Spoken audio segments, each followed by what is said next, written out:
Wow! Avec que je te parle de moi? Oh mon Dieu, il n'y a pas grand-chose à dire. Je suis quelqu'un de bien ordinaire. Juste un autre criminel top modèle curieux et sensible qui a une passion pour les animaux sauvages. Aimes-tu les enfants, toi?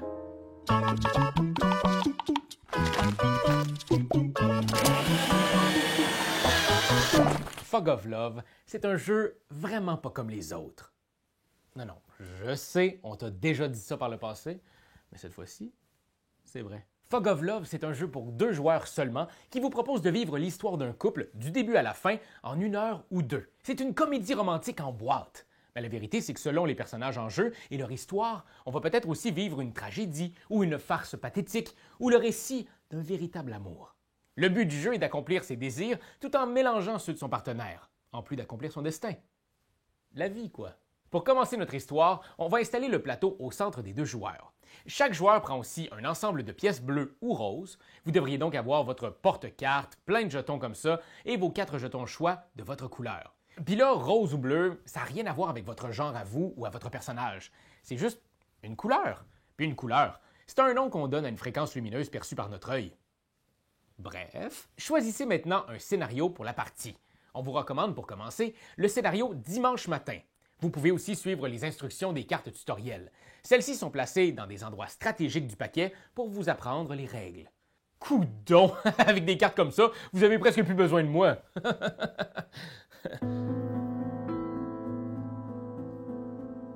Abonnez-vous. Prenez la carte synopsis du scénario et placez-la au centre du plateau. Elle va vous dire s'il y a des règles spéciales dans ce scénario et quelle carte destin prendre en main. Les cartes destin sont des objectifs de victoire potentiels. Je vous explique ça tantôt. Pour l'instant, je me sens pas prêt. Prenez les cartes chapitres du scénario et placez-les en ordre dans une pile, avec le chapitre 1 sur le dessus et le final en dessous. Séparez toutes les cartes scènes par catégorie en vous fiant à leur symbole en bas à gauche. Il y a des scènes douces, sérieuses et des drames. Les cartes sur mesure ne sont utilisées que dans les extensions. Le synopsis va aussi vous dire quel type de scène piocher pour créer votre main de départ. Donc, dans Dimanche matin, je débute avec 3 cartes douces, une sérieuse et une drame. Vous voilà prêt à créer votre personnage. Oui, parce que le personnage que vous allez créer a des désirs cachés. Vous voyez ces belles petites flèches sur le plateau? Eh bien, elles représentent votre vie commune et ses différents aspects. Curiosité, allez-vous vivre une vie créative ou bien conventionnelle? Sensibilité, allez-vous assumer vos élans, vos passions, ou préférez-vous le calme et la raison? Ces éléments ne font pas référence à vous dans la vraie vie, mais uniquement au personnage qu'on va créer maintenant. Piochez 5 cartes traits et gardez-en 3 qui seront les désirs profonds de votre personnage. Par exemple, ce trait me donne l'objectif individuel d'avoir, en fin de partie, 3 jetons de ma couleur dans le bas de la balance bleue, celle de la sincérité. Je peux aussi choisir des objectifs communs. Désorganisation, par exemple, me donne comme objectif commun d'avoir 5 jetons ou plus dans le bas de la balance de la discipline. Pour atteindre un objectif commun, on doit tenir compte des jetons des 2 joueurs. Et c'est toujours une histoire d'équilibre. Des jetons placés à l'opposé de votre désir viennent annuler leur contraire. Par exemple, ici, ça va assez bien pour mon objectif désorganisation. Je veux avoir 5 jetons dans le bas de la balance, et c'est ça qui se passe. Mais oh, mon partenaire vient tout juste de mettre 2 jetons dans le haut. Comme c'est un objectif commun, il vient d'annuler la balance de 2 de mes jetons.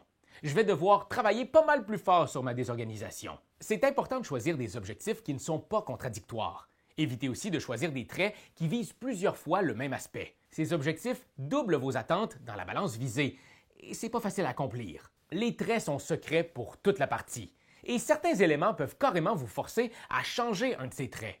On évolue dans la vie parfois. Vous allez aussi piocher 3 cartes métiers et en choisir une. Vous allez ensuite prendre 5 cartes caractéristiques et une carte à la fois, vous allez vous les imposer l'un l'autre. Ce sont des choses qui vous ont attiré chez votre partenaire. Par exemple, moi j'ai tout de suite remarqué ses odeurs corporelles. Le métier et les caractéristiques sont connus de tous et ils vous permettent de placer un jeton personnalité dans l'aspect indiqué par ces cartes. Vous avez donc, dès le début de la partie, des informations cruciales sur les facettes du couple pour votre partenaire. Soyez à l'écoute de ça. Bon, le jeu est plutôt simple par la suite. Commencez par tourner la carte chapitre 1 et appliquez son effet. Quand c'est fait, le jeu débute. En commençant par le premier joueur, puis à tour de rôle, on va jouer une scène de notre main. Les scènes, ce sont des vignettes de notre vie de tous les jours qui nous demandent de prendre des décisions. Il y a une fête à côté. Est-ce qu'on y va? Les deux joueurs vont alors prendre en considération les différents choix et leurs conséquences. Certaines cartes vont demander aux deux joueurs de choisir. Parfois, c'est uniquement votre partenaire qui doit répondre. Les joueurs concernés choisissent et placent en secret leur jeton devant eux avec la lettre correspondant à leur réponse. Puis, on révèle. Le choix que vous avez fait vous permet souvent de placer un jeton de votre couleur sur l'aspect concerné. C'est génial! C'est comme ça que vous allez travailler sur vos objectifs, en plus d'apprendre à connaître les différents désirs de votre partenaire. Il y a parfois des effets supplémentaires à la scène. Vous pouvez gagner des points de satisfaction, par exemple, si vous avez un match et que vous faites un choix identique. Suivez la progression de votre score de satisfaction sur votre carte juste ici.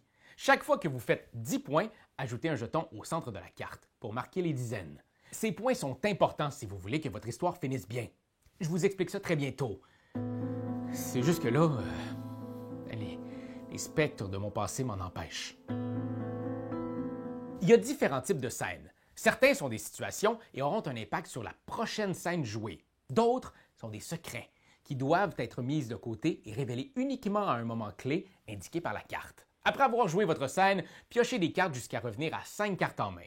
La pioche d'où proviennent ces cartes dépend du chapitre où vous êtes rendu. À la fin de votre tour, vérifiez aussi combien de cartes ont été jouées. Si vous atteignez la limite fixée par le chapitre, c'est la fin de celui-ci. Défaussez toutes les cartes en jeu et retournez le prochain chapitre. Lisez la carte et appliquez son effet. Souvent, c'est à ce moment que vous devrez choisir ou défausser des cartes destin. Bon, je pense que je suis prêt. Les cartes destin, c'est ce qui détermine le futur de notre couple. Au dernier chapitre du scénario, on vous demande de choisir notre destin final.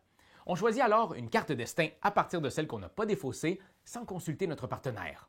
On reçoit les derniers points de satisfaction pour nos secrets encore en jeu, nos objectifs de traits réalisés, et on va vérifier si on répond aux critères du destin choisi. Si oui, on gagne!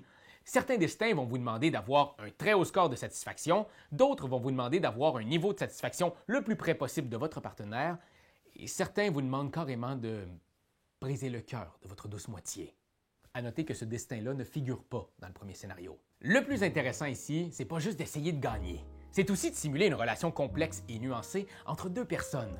Les voir tenter le terrain, découvrir l'autre, s'embourber, se relever, se choquer.